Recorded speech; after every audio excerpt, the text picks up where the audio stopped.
Ça fait un bon bout de temps que dans l'écosystème crypto-monnaie, on voit un mot qui est récurrent. On voit généralement apparaître le mot métaverse quand on fait les recherches dans l'écosystème crypto-monnaie aujourd'hui. Il y a plein de projets qui se lancent là et derrière, on voit métaverse, on voit play to earn. Mais qu'est-ce qui se cache réellement derrière ce mot métaverse? Pourquoi on l'associe forcément à la crypto-monnaie? C'est quoi l'avantage? Parfois, on parle même de NFT, mais quel est le lien entre tout cela?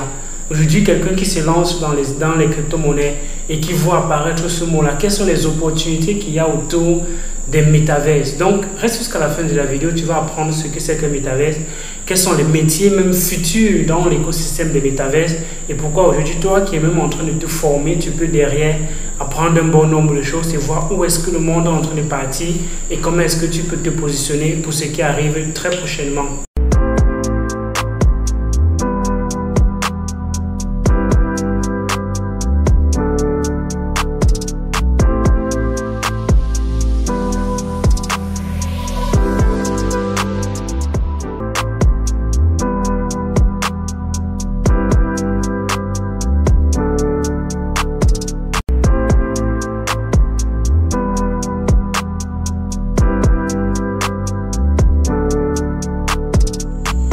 Salut, moi c'est Elvis Kondo, bienvenue sur la chaîne. Ici on parle majoritairement de crypto-monnaies. Si c'est un sujet qui t'intéresse, alors je t'invite déjà à t'abonner, liker la vidéo, partager et permettre que d'autres personnes nous rejoignent. Activer la cloche de notification parce que c'est fondamental pour être alerté quand il y aura un nouveau contenu comme ce que tu es en train d'écouter là qui arrivera. En description de la vidéo, tu trouveras le lien de notre groupe Telegram, le guide gratuit du débutant et aussi, si tu veux que je t'accompagne, le lien pour réserver ta place pour la prochaine formation est là en description de la vidéo. Une dernière chose avant de continuer, Elvis est tout mais pas un conseiller financier. Donc cette vidéo, comme d'autres vidéos sur la chaîne, c'est uniquement à titre éducationnel. Il faut donc toujours faire ses recherches avant d'investir, bien évidemment. Le mot métaverse est constitué de deux grandes parties, qui est donc méta et verse. Méta vient de ce qui est généralement au-delà. Au-delà de la physique, on dit métaphysique. Au-delà de l'univers, on va donc dire métaverse. Donc il y a verse qui veut dire univers et méta qui veut dire donc au-delà. Au-delà de l'univers, on va donc créer un autre écosystème qu'on peut donc appeler un métaverse. Un métaverse, c'est un écosystème virtuel où des personnes physiques interagissent, mais dans un monde virtuel. Je prends un exemple. Imaginez-vous, vous êtes du côté du Cameroun et vous voulez vous rendre du côté des États-Unis pour visiter la tour. S'il y a un jeu dans lequel vous pouvez visiter la tour sans vous déplacer, ce jeu n'est pas un monde réel, c'est un monde virtuel avec lequel vous interagissez. Il y a donc plusieurs façons d'interagir avec les métaverses.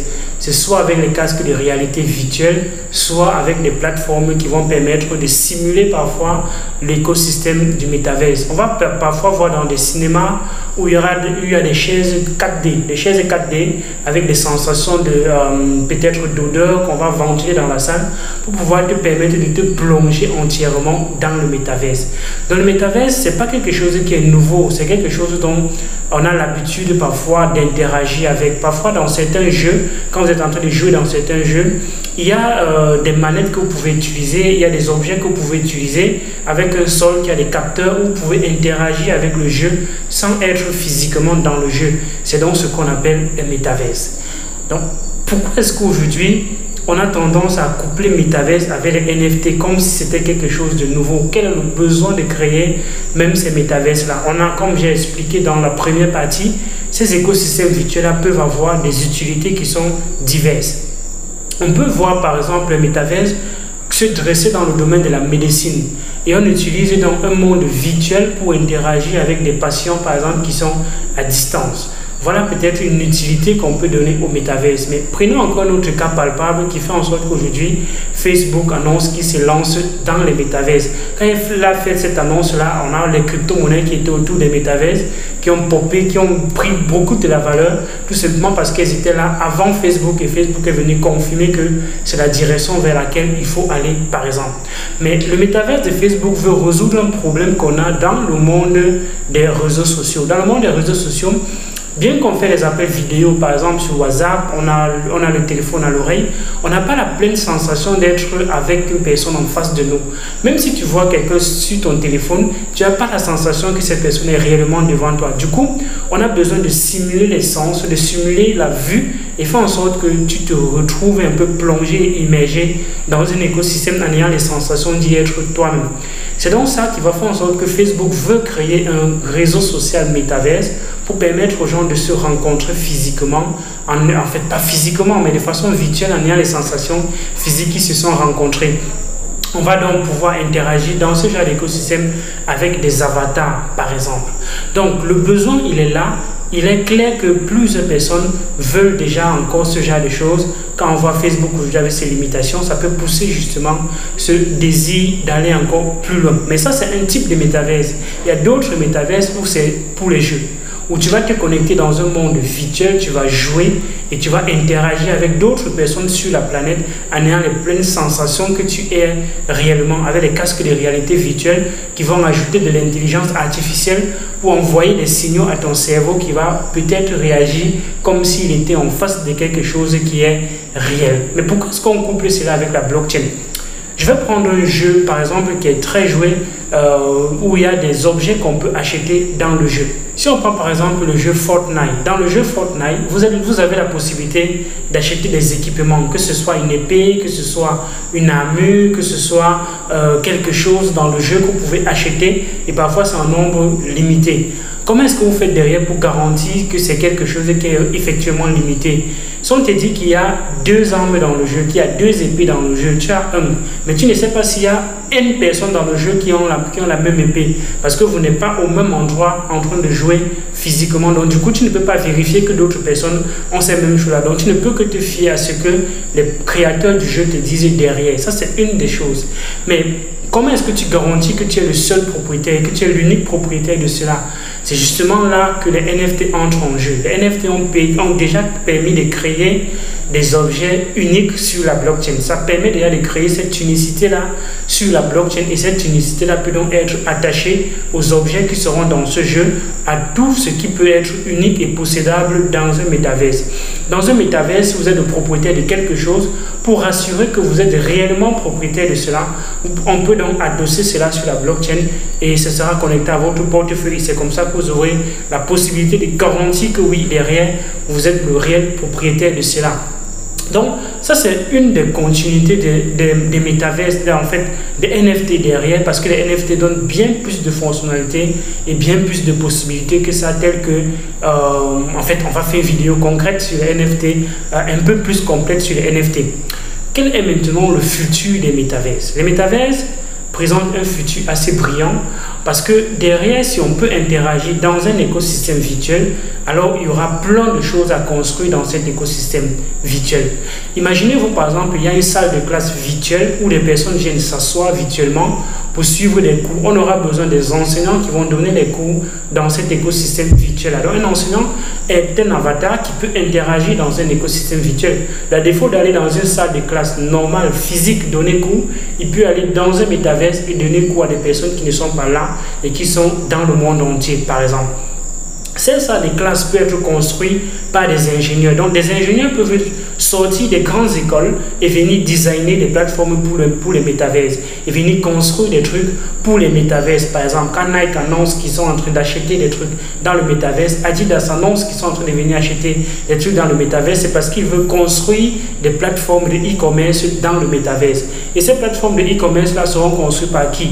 Par des experts, par des experts graphiques, des experts design, des personnes qui ont même des ingénieurs bâtiments parce qu'ils comprennent un bon nombre de choses. Ils peuvent donc mieux designer ces choses-là et construire des écosystèmes virtuels dans le métaverse.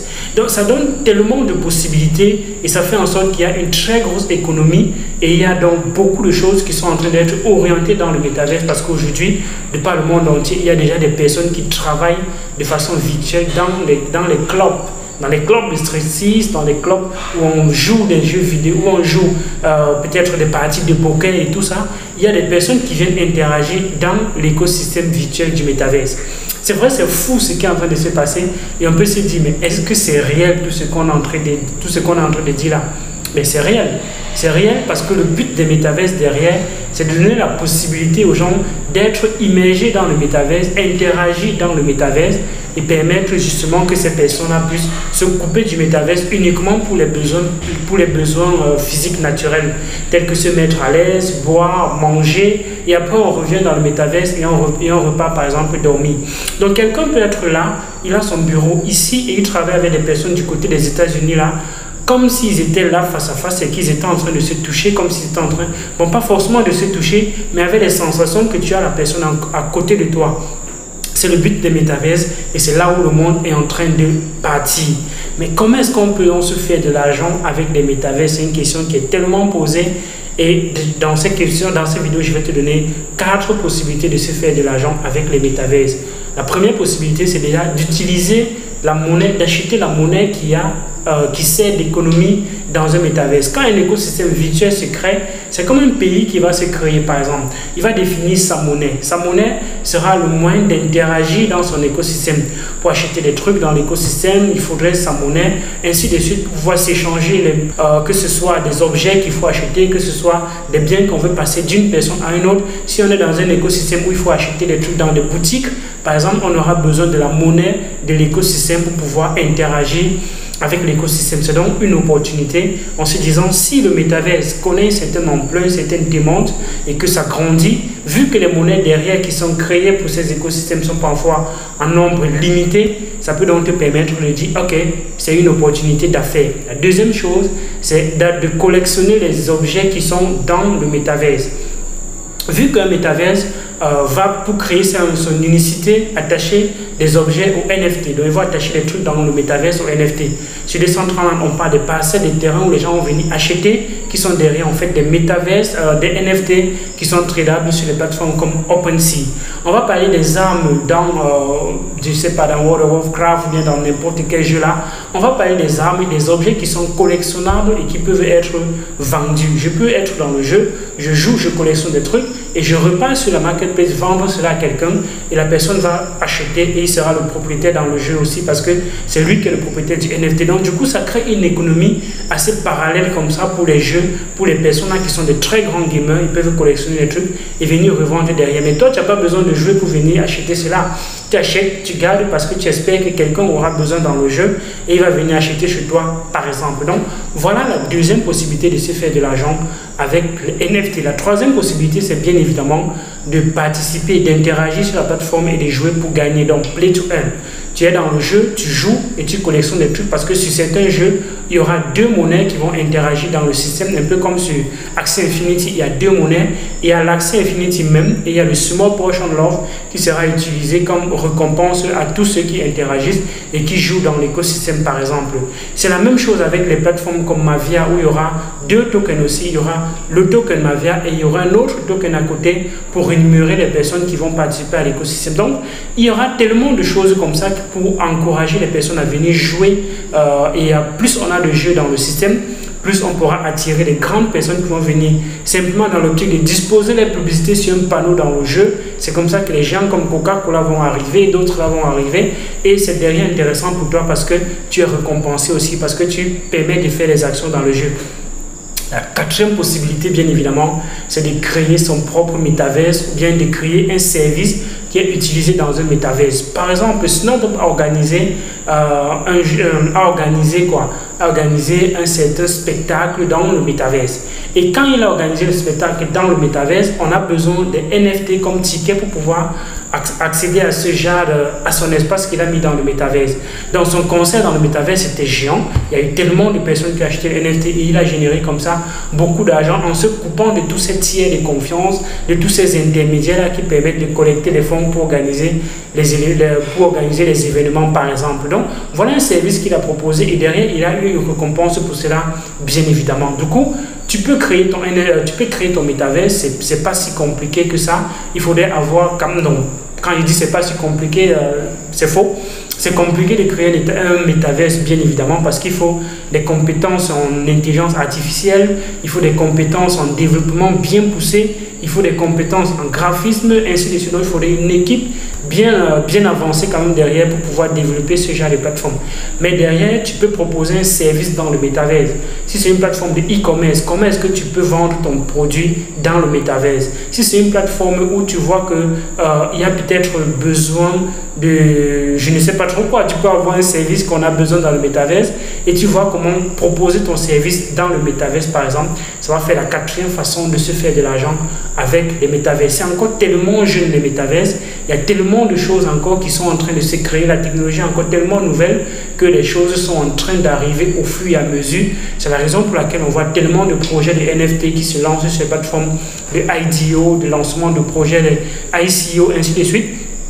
Parce que derrière, c'est une tendance et cette tendance-là va bien évidemment tamiser certains projets à un certain moment donné et ce sont les géants qui auront développé les choses qui seront utilisables et utiles qui vont encore continuer de rester. Donc ne vous lancez pas simplement dans un projet parce que derrière on dit que c'est un métaverse. Les métaverses, c'est vrai, ça a eu une certaine période de succès comme un peu la période des NFT où quel que soit le NFT ça performait, tout comme les crypto-monnaies en 2017 où quel que soit les crypto-monnaies ça performait. Donc il y a des moments de tendance pour cela et la grande tendance va être contrôlée par quelques personnes, quelques projets qui auront construit quelque chose d'utile et de pérenne, en fait, et de pas pérenne, mais de vraiment utile et qui est utilisé à grande échelle dans l'écosystème. Donc voilà un peu ce que c'est que Metaverse. Tu me dis ce que tu penses en commentaire du Metaverse et tu me dis comment toi tu comptes te positionner dans le Metaverse. Si tu as aimé la vidéo, je t'invite déjà à liker, à partager et à t'abonner à la chaîne pour ne pas rater les contenus comme celui-ci qui arriveront régulièrement, bien évidemment. D'ici à là, porte-toi bien. Il y a d'autres vidéos sur la chaîne Elvis Condio. Ciao.